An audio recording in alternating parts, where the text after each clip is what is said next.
Caritas de que han orado y que hemos descansado. ¿Has descansado? ¿Has orado? Si oraste y no descansaste, no oraste. Esa me la inventé yo. Si oraste y no descansaste, o sea, como que no entregaste la carga, empieza de nuevo porque no oraste. Recuerdo una vez, siempre, no sé si a mi hijo, que nos quedamos fuera. Y Abel trabajaba en Barcelona, de esos tiempos que le vienen a la familia, entonces yo estaba sola con los niños y se me quedó la llave encerrada. Y claro, yo empecé a dar vueltas, como cuando en la película la mujer está dando a luz y el hombre, yo iba de una esquina a otra y Abel sentado. Tenía como 6 años así. Me dice, mamá, pero ya tú oraste. Como, o sea, como el reino de los cielos de los niños, él entendió que si yo oré, porque yo oré, porque Abel estaba en Barcelona, no teníamos llave donde Ramona, que después sí que llevamos una. Y entonces, cuando como que me relajé, me senté y me acordé. Y llamé al dueño del piso, que si de casualidad no tenía una llave. Y él vino y nos abrió. Pero él me hizo ver, o sea, si tú oraste, porque sigue caminando. Así que si hemos orado y sabemos que estamos en tiempos, cada uno de nosotros tenemos circunstancias, situaciones que nos dejan jaque mate. No sé si saben jugar ajedrez y estás ahí en la reina, caballo, pero el rey, y estás ahí y todas las jugadas son jaque, no solo jaque, sino jaque mate. Pero te tengo una promesa. No importa si te sientes que ya no hay solución, para el Señor siempre hay una solución. Leí el otro día en un blog de una persona que pedía dinero. Tenía más de 10 años pidiendo dinero en una caja. Y se sentaba en la caja. Siempre cuando salía a pedir, se sentaba en la caja. Iba a su casa, cogía su caja y se sentaba. Y pidiendo, otra persona le dijo, ¿y nunca se te ha ocurrido abrir la caja? A ver qué hay en la caja. Y él le dijo, no, no se me ha ocurrido. Dice, pero bueno, ábrela, yo te acompaño. Cuando el hombre que pedía, indigente, abrió la caja, en la caja había mucho oro. Él llevaba más de 10 años pidiendo con la caja llena de oro. Esta noche, yo he abierto la caja, una caja, en la palabra de Dios. Y esta promesa, este año ha sido particularmente así, un año de esos que vienen, donde tú decides o te amargas o te deprimes y no te levantas, o donde abres la caja y sacas el tesoro. Yo voy a compartir un tesoro de eso que yo saqué de la caja, de esa caja de mi corazón, que le decía a mi hija, este fue el primer verso que me aprendí y de una de las primeras cosas que prediqué cuando en la iglesia nos dejaban enseñar. Y no sé, porque José empezó con el mismo verso que yo voy a predicar. No sé si yo se lo había dicho a Cristina o a José, no, no, ¿verdad? Y ahí dije, esta es la palabra. Él empezó leyendo Salmo 37, 23. Digo yo, eso porque a lo mejor lo dije sin querer. Pues el Espíritu Santo es así. José empezó leyendo Salmo 33, 23. Y de ahí yo voy a avanzar mi breve reflexión. Eso que yo saqué de la caja y que me ha sustentado en este año, después de la muerte de mi padre, me sustentó en mi adolescencia, porque en la adolescencia es cuando tomamos malas decisiones. Yo recuerdo una vez que tenía un examen y no tenía la calculadora científica y se me ocurrió la idea de ir desde la universidad a mi casa, de mi casa a la universidad, ¿y saben qué? Yo no llegué al examen. Y si hoy yo no soy licenciada, es porque no pude coger ese examen. Una decisión. Mi mamá me dijo, pero hubiera hecho el examen sin la calculadora. Pero yo entendía que me daba tiempo. ¿Saben qué? No me dio tiempo. Y yo me acuerdo que me abracé a esas promesas cuando yo fui creciendo en la iglesia. Porque la encontré y dice así: por Jehová son ordenados los pasos del hombre, y él aprueba su camino. Cuando el hombre cayere, no quedará postrado, porque Jehová sostiene su mano. Y yo tengo muchas caídas. Yo me he caído muchas veces. Yo no voy a decir aquí porque no se trata de mí, sino de la palabra. Pero hay una constante en mi vida. Hay alguien que siempre me ha levantado y es Jehová de los ejércitos celestiales. Yo quiero que juntos abramos ese baúl, esas promesas donde nos hemos sentado por años, como ese hombre que tenía 10 años sentado, pero que esta promesa hoy se la lleve. Estamos en el mes 9, le quedan 3 meses al año y todo lo que nos queda, y que la use siempre, que abrace ese baúl y la use. Así que primero vamos a orar. Señor, tú eres el Dios que nos levanta, el Dios que nos sostiene, como muchas veces cantamos, aunque muchas veces no lo creemos, o las circunstancias nos ciegan a creerlo. Hoy, Padre, juntos vamos a abrir ese baúl y agarrar esa promesa, la que muchos a través de los siglos, desde antes de tu Hijo Jesús, la han abrazado. Esa promesa de que cuando caemos, tú nos sostienes. Cuando fallamos, porque todos fallamos, tú nos levantas. Ayúdanos a juntos hoy verla y sacarla de ese baúl y vivirla. Mañana, esta noche, cuando lleguemos, al hablar con nuestros hijos, al hablar con otras personas, que podamos decir que tú eres el Dios que aprueba nuestros caminos, el Dios que nos levanta. Amén. Podría yo elegir muchísimas historias de personas que han tenido toda su vida desorganizada. Y me debatía todo el rato, pero vamos a pensar en Noemí, en el libro de Ruth, aquella mujer que junto a su esposo un día decide irse de Belén a los campos de Moab. Y estamos estudiándolo los lunes. Le invito a que escuchen los devocionales los lunes porque estamos haciendo ese devocional desde casa. Pero si meditas en Noemí, ¿qué tiene de malo inmigrar? Nosotros también somos inmigrantes. El caso es que Noemí toma la decisión de ella misma desorganizar su vida. Y lo decía José, a veces tomamos decisiones que desorganizan nuestra vida. Ella y su esposo toman la decisión de irse. No tenía nada tan malo irse, sino donde ellos se fueron. Ellos se fueron a un lugar donde los moabitas, que Dios le había prohibido, a los moabitas le había prohibido hasta entrar al templo. Era un pueblo que viene de los semitas, porque viene de Noé, pero eran abominables. Ellos adoraban a otros dioses. Ellos de hecho en una ocasión fueron el obstáculo por medio de Balaán para poner mujeres para que los israelitas cayeron. Los moabitas no era un pueblo no era un pueblo donde que aparecería en una guía de viaje de Dios.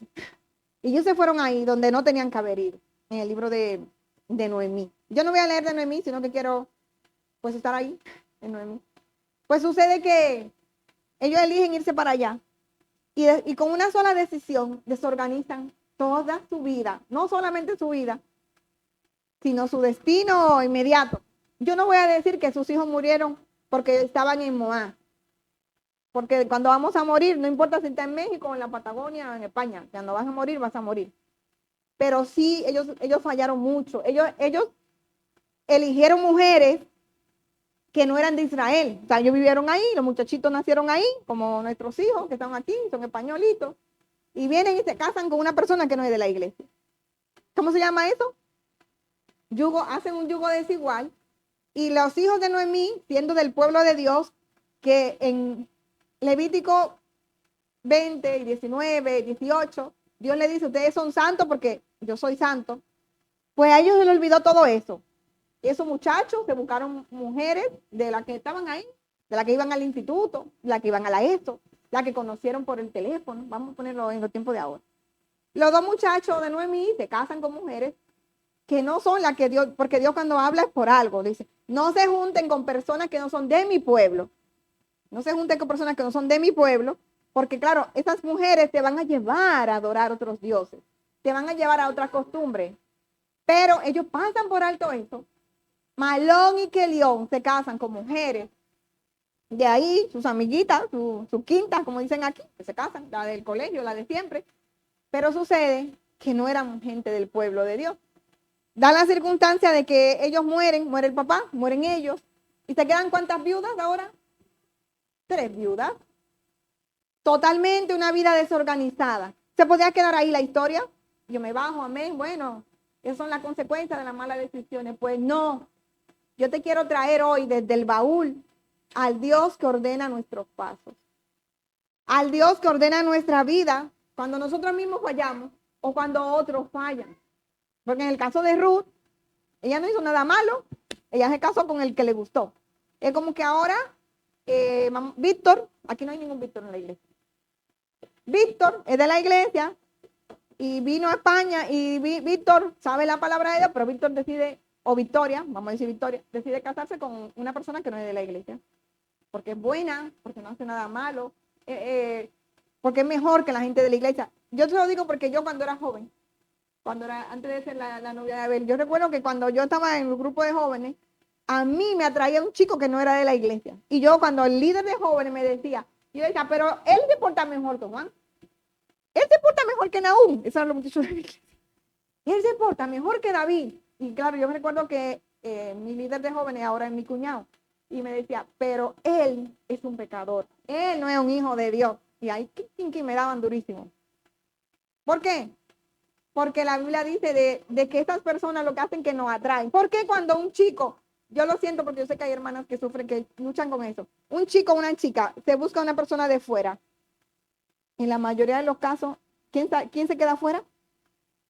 El chico o la chica. O sea, si Victoria es hija de Manuel y Manuela, estamos haciendo dos personajes ficticios, y Victoria se muere hasta morir por un chico que no es de la iglesia, y son novios y todo eso, ¿quién va a venir a la iglesia? ¿El novio de Victoria o Victoria se va a ir de la iglesia? Generalmente, Victoria se va de la iglesia. Entonces, lo que pasa en la vida de Ruth y Noemí, ellos, en sus decisiones, desorganizan su vida.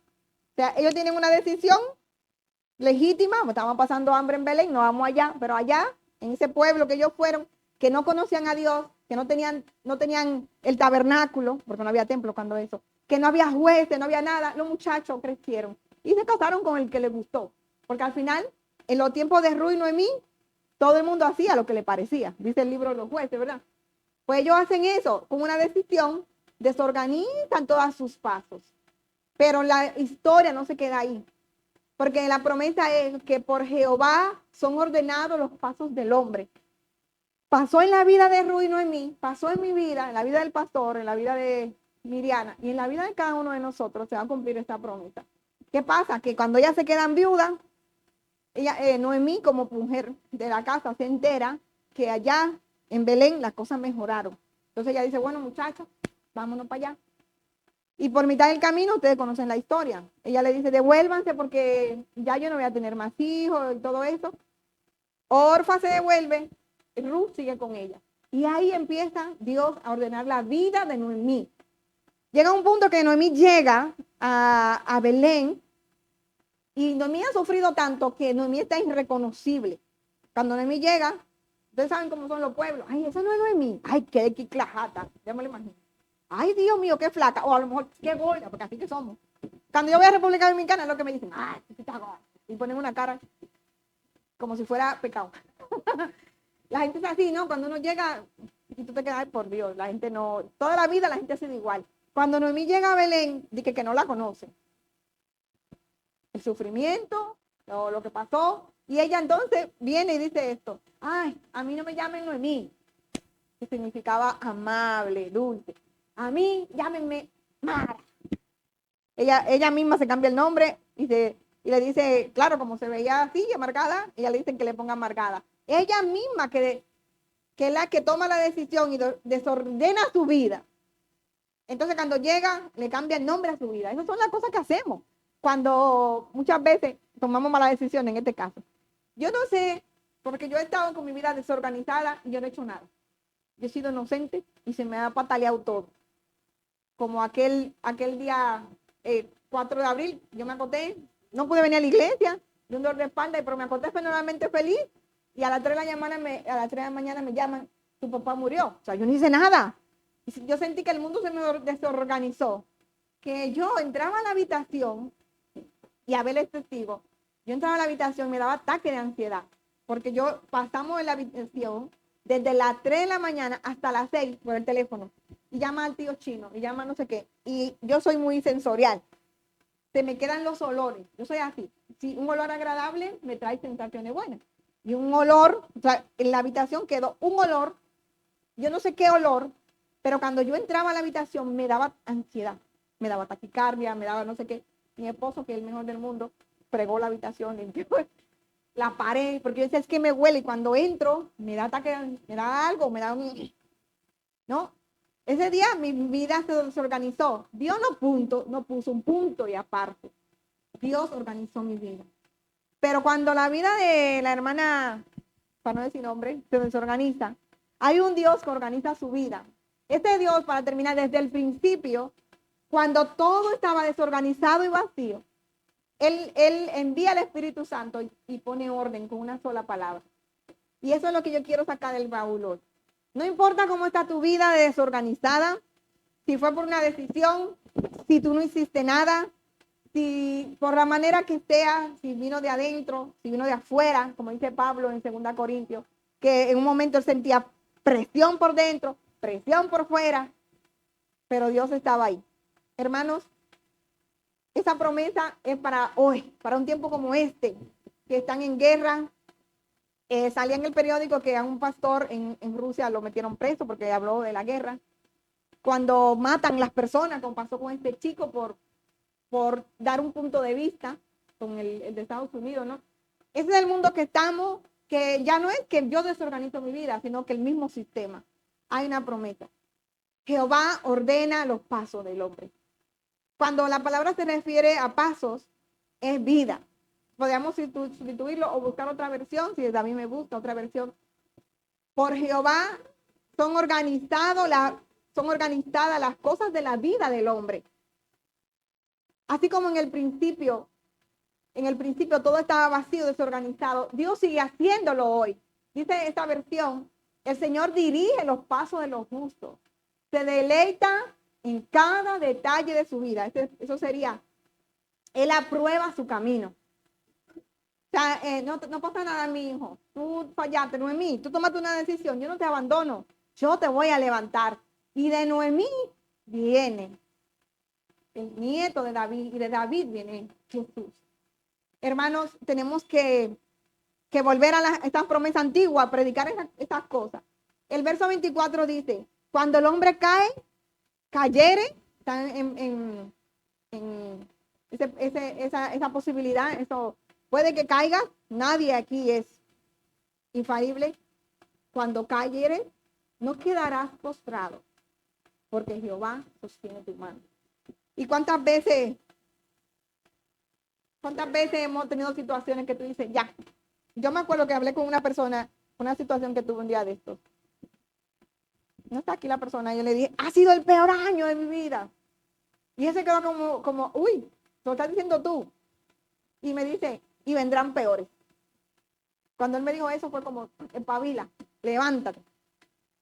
La Biblia dice, no, yo no creo que uno tenga poder en la palabra, ustedes me conocen, que mi palabra tenga poder, sino que la Biblia dice que en el mundo vamos a tener aflicciones. Y es así. Pero hay uno que sostiene nuestra mano, confía, yo he vencido. O sea, cuando yo le hablaba al hermano, yo le decía, es que ha sido un año y vendrán peores. Pero ¿a quién tú tienes de tu lado? ¿A quién tienes de tu lado? No importa, como dice Marcos Vidal en su canción, salga el sol por donde quiera. Él me ama. Él no importa si mis decisiones me hacen caer o si las decisiones de los otros me hacen caer. Si son mis hijos que están tomando malas decisiones. Si es mi marido, si es mi papá, porque a veces son los papás que toman malas decisiones. ¿Cuántas veces tenemos casos de familia que sus hijos también en un país y los papás deciden venir a España y traen a esos niños o adolescentes, ¿no? Y a lo mejor los niños dicen, bueno, si mi mamá no me hubiera traído, mi papá. Pero ahí está la promesa. Él es el Dios que ordena los pasos. Y Él hace cosas nuevas. Isaías dice, tú no lo has oído, tú no lo has visto, que Él está haciendo cosas nuevas. Así que ahora agachemos nuestra cabeza.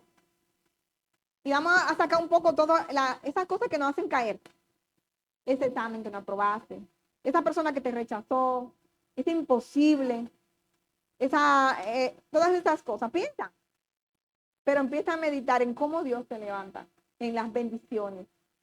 en las bendiciones sobre todo que tenemos en el cielo. Tenemos un Dios que nos escucha, un Dios que nos sostiene cuando caemos, un Dios que está ahí. Pensemos, porque también me incluyo. Piensa en ese Dios que cuando cae, no te dice, tú, yo te lo dije, sino que Él te levanta. Él se pone a tu nivel, porque para levantar a una persona tienes que hacer el gesto de levantar. Ese es ese Dios que tenemos. Él todavía sigue hablando al desorden. En el principio Él le habló con una sola palabra, fue suficiente para que hubiera luz, sin siquiera haber sol ni luna. Asimismo, en nuestras situaciones, Él hoy habla.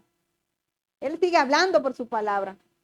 Y no tiene que haber sol y luna, o sea, no tiene que haber una persona, porque no tiene que estar ahí lo que tú piensas, Él está. O sea, estamos con la obra, no tenemos los 20,000 que nos faltan, o 10, pero Él está sosteniendo nuestra mano.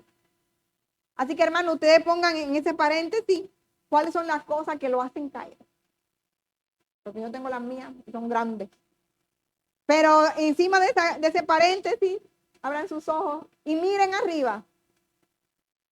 Jehová ordena los pasos del hombre. Y cuando él cae, no se va a quedar ahí. Noemí no se quedó ahí. Noé no se quedó ahí. Pedro no se quedó ahí. Juan no se quedó ahí. Irene no se va a quedar ahí. Vivica no se va a quedar ahí, porque también ellos van a caer. Van a empezar a caer, o sea, van a venir cosas a su vida. Van a venir malas decisiones. Otras personas. Van a venir situaciones que no van a saber qué hacer. Pero la constante es lo que todos tenemos. Lo que nadie nos quita y nadie nos arrebata, que tenemos un Dios que nos levanta. Y yo les decía cuando tenía los ojos cerrados a ustedes que para levantar yo a una persona, yo tengo que hacer ese gesto de ponerme al lado. Cada uno de nosotros tenemos ese Dios que se puso a nuestro lado. Primero en Jesús, que murió por nosotros, y ahora por medio del Espíritu Santo. Así que, hermanos, no nos olvidemos, abran ese baúl, no lo dejen cerrado, cojan esta promesa que les regalo. Amén.